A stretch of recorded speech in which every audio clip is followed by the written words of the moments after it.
আমন্ত্ৰণ জানাইছো মহাদিনৰ পিছত আপুনি আহিছে বিষ্ণু ৰাভাৰ যে কথা ইয়া আজাদী ছুটা হে কি ক'ব বিষ্ণু ৰাভাই যেটো অৰ্থত আসলতে আমাৰ দেশখনৰ সকলো মানুহৰ মংগল বিচাৰিছিল সকলো মানুহৰ উন্নয়ন বিচাৰিছিল মই ভাবো আজিও বিষ্ণু ৰাভাই বিচৰাৰ ধৰণে আমাৰ দেশখন হোৱাগে নাই চাগে কাৰণ তেওঁ যেটো জীৱন দৰ্শন সকলোৰে আজি আমাৰ প্ৰধানমন্ত্ৰীয়ে যেটো কথা কয় যে সম উন্নয়ন সম বিকাশ সবকা সাথ সবকা বিকাশ এটো আসলতে কেতিয়াবাই বিষ্ণু ৰাভাই কৈছিল বিষ্ণু ৰাভাই কেতিয়াবাই বিচাৰিছিল আৰু মই ভাবো যে ইয়ে আজাদী যোদ্ধা হে বুলি তেওঁ স্বাধীনতাৰ কাহিনী পোৱাতে যেটো কথা কৈছিল আজিও যেন হেতু কৰবাত সঁচা হৈ আছে তেনেকুৱাই লাগে মোৰ কাৰণ এতিয়াও সকলো মানুহৰ সম উন্নয়ন হোৱা নাই সম বিকাশ হোৱা নাই গতিকে আপুনি যেটো প্ৰশ্ন কৰিছে যে মই ভাবো বিষ্ণু ৰাভাই এতিয়াই কোৱা কথাটো এতিয়াও সঁচা হৈ আছে আৰু 2 নম্বৰ আজি ভেৰগাঁওবাসীয়ে ইয়াত বিষ্ণু ৰাভা দিৱস উপলক্ষে যেটো অনুষ্ঠানৰ আয়োজন কৰিছে মই তেওঁলোকক অন্তৰৰ পৰা ধন্যবাদ জনাইছো কাৰণ আজি ইমান এটা বিশাল প্ৰেক্ষাগৃহ বিষ্ণু ৰাভাৰ নামত নামাংকৰণ কৰি তেওঁলোকে উদ্বোধন কৰিছে বিধানসভাৰ সন্মানীয় অধ্যক্ষ বিশ্বজিৎ দৈমাৰীয়ে আনুষ্ঠানিকভাৱে উদ্বোধন কৰিছে এই বিশাল বিষ্ণু ৰাভাৰ প্ৰতিমূৰ্তি অসমৰ জনপ্ৰিয় গায়ক শিল্পী জুবিন গাৰ্গে আনুষ্ঠানিকভাৱে উন্মোচন কৰিছে আৰু মই যেহেতু এজন নিৰ্দিষ্ট বক্তা হিচাপে আহিছিলোঁ গতিকে ভাল লাগিল বিষ্ণু ৰাভাৰ জীৱন দৰ্শন নতুন প্ৰজন্মৰ মাজত উদ্যোক্তাসকলে হয়তো বিলাবৰ কাৰণে যিখিনি ইয়াত উদ্যোগ লৈছে চেষ্টা কৰিছে বিভিন্ন গীত মাত কবিতাৰ যেটো প্ৰতিযোগিতা আয়োজন কৰিছে বক্তৃতাৰ আয়োজন কৰিছে সকলোবিলাক আদৰণীয় আৰু মই তেওঁলোকক তাৰ কাৰণে ধন্যবাদ জনাইছো আৰু নতুন চামটোক শুভেচ্ছা জনাইছো তেওঁলোকে বিষ্ণু ৰাভাৰ জীৱন দৰ্শন অনুকৰণ কৰি আগবাঢ়ি যাওক এখন নতুন অসম তেওঁলোকে নিৰ্মাণ কৰক আজি দেখিছো যুৱ প্ৰজন্মসকলক প্ৰতিগৰাকী সময়তে মানে যান্ত্ৰিকতা হৈ গৈছে কিন্তু তেনেকুৱা অনুষ্ঠানবিলাক পাতিবলগীয়া কাৰণে তেওঁলোকে খালি পাতে কি ক'ব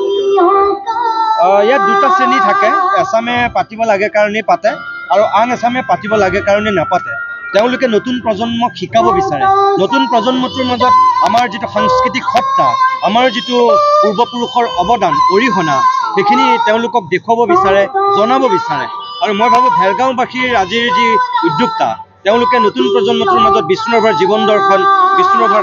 সামগ্ৰিক সত্তাটো তেওঁলোকে শিকাব বিচাৰিছে দেখুৱাব বিচাৰিছে জনাব বিচাৰিছে গতিকে ইয়াত বিষ্ণু ৰাভা দিৱস পতা দুটা শ্ৰেণী থাকে ইয়াত মই ভাবো দ্বিতীয়টো শ্ৰেণী আছে যিয়ে নেকি সঁচাকৈ ত্যাগ শ্ৰম বা বিষ্ণু ৰাভাৰ যিখিনি প্ৰকৃত মূল্যবোধ যেটো জীৱন দৰ্শন যেটো আদৰ্শ সেইখিনি এওঁলোকৰ মাজত নতুন প্ৰজন্মটোৰ মাজত শিকাব বিচাৰিছে আজিকালি মানে সময়ত দেখিব লাগে যে ৰাজনৈতিক নেতাবিলাকেহে মানে তেনেকুৱা খুব সুন্দৰকৈ পাতিব লাগিছে কিন্তু তেওঁলোকে আপুনি কোৱাৰ নিচিনাকে বিষ্ণু ৰাভাৰ জীৱন দৰ্শন বা তেওঁৰ যেটো নৈতিক মূল্যবোধ আৰু বিশেষকৈ ৰাজনৈতিক বিষ্ণু ৰাভাজনক এতিয়াৰ বহু ৰাজনীতিকে আসলতে নামটোৱে ল'ব নালাগে মই তেনেকৈ ভাবো বহু ৰাজনীতিকৰ আসলতে বিষ্ণু ৰাভাৰ নামটো লোৱাৰেই যোগ্যতা নাই মই নিজে তেনেকৈ ভাবো কাৰণ বিষ্ণু ৰাভা আছিল নিজৰ নীতিত থকা মানুহ নিজৰ স্থিতিত থকা মানুহ কোনো দিন তেওঁ নীতিৰ লগত কম্প্ৰমাইজ কৰা নাই কাৰণ তেওঁ যি RCPI কৰিছিল তেওঁ সেই বামপন্থী চিন্তাধাৰাৰে সদায় তেওঁ উদ্বুদ্ধ হৈ থাকিল আজি বামপন্থী কাইলৈ সোঁপন্থী আজি বামপন্থী এনেকুৱা স্থিতি তেওঁ কোনোদিন গ্ৰহণ কৰা নাই আমি যেটো জীৱন তেখেতৰ দেখিলো বা আমি যিখিনি অধ্যয়ন কৰিছো সেইফালৰ পৰা বিষ্ণু ৰাভাক এজন বিষ্ণু ৰাভাকেই দেখিছো এটা কথা মই কম যে হাতত ষ্টেন গান লৈ ইয়ে আজাদী যোদ্ধা হে বুলি কোৱা মানুহজনে কিন্তু এটা সময়ত আকৌ নিৰ্বাচন খেলিলে সেইটো সঁচা কথা আৰু নিৰ্বাচন খেলিছে তেওঁ নিজৰ ব্যক্তিগত উত্তৰণৰ কাৰণে খেলা নাছিল তেওঁক ৰাইজে খেলাইছিল তেওঁ ইচ্ছাৰ বিপৰীতে জোৰ জবৰদস্তি কৰি প্ৰথমতে তেওঁ নিৰ্বাচনত নমোৱা হৈছিল তেজপুৰত যেতিয়া তেওঁ প্ৰথম বিধায়ক হৈছে 67 চনত তেওঁক খেলাইছিল কংগ্ৰেছৰ বিৰুদ্ধে এজন উপযুক্ত প্ৰাৰ্থী বিচাৰিছিল যাৰ কাৰণে সেই সময়ত বিজিত শইকীয়াহঁতে এটা উদ্যোগ লৈছিল লৈ তেওঁক প্ৰাৰ্থী প্ৰক্ষেপ কৰিছিল তাৰপিছত বিষ্ণু ৰাভা তেজপুৰৰ পৰা বিধানসভালৈ নিৰ্বাচিত হৈছে আৰু আমি যদি চাওঁ বিষ্ণু ৰাভা ভূপেন হাজৰিকা এই যিবিলাক মানুহ সেই সময়ত বিধানসভাত আছিল তেওঁলোকে নিজৰ কাৰণে মই ভাবো ৰাজনীতি কৰা নাই তেওঁলোকে সমাজখনৰ কাৰণে জাতিটোৰ কাৰণে তেওঁলোকে ৰাজনীতি কৰিছিল আমাক তেনেকুৱা ৰাজনীতিহে লাগে নিজৰ বৈষয়িক উন্নতি বিচৰা ৰাজনীতিক আমাক নালাগে गोजोनथाव खौरां क'क्राझार सहरनि जेडि रोडजों नांजाबनाय गोजोनपुरी रयेल एनफिल्ड श'रुमनि गोजौआव थानाय सेन्ट्रेल भारत सेवक समाजजों गनायथि होजानाय आइएफआ बीएम इन्स्टिट्यूट अफ पेरामेडिक्सआ नोंथांमोननो लानानै फैदों देहा जोथोन लाखिनायनि माखासे आयदा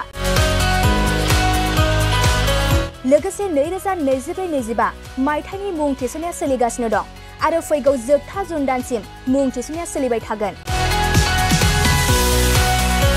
जिनै एबा HS नि उथ्रिसारनाय बिजाथि एबा फरायसाफोरा बे पेरामेडिक्सआव गावारि सोलोंथायखौ लानो हागोन। क'क्राझार सहरनि गोजोनफुरि एबा गांजिमा बाजारजों नांजाबनाय आइएफआ BM इन्स्टिट्युट अफ पेरामेडिक्सआ नोंथांमोननि थाखाय गोदान मुं थिसननाय आयदाफोरा जाबाय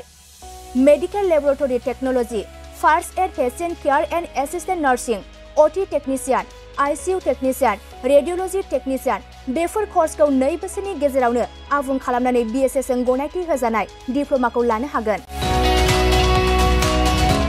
लोगोसे गासैबो डिप्ल'माखौ लानायनि उनाव सोरखारि साख्रि मोननायनि सुबिदाबो दं।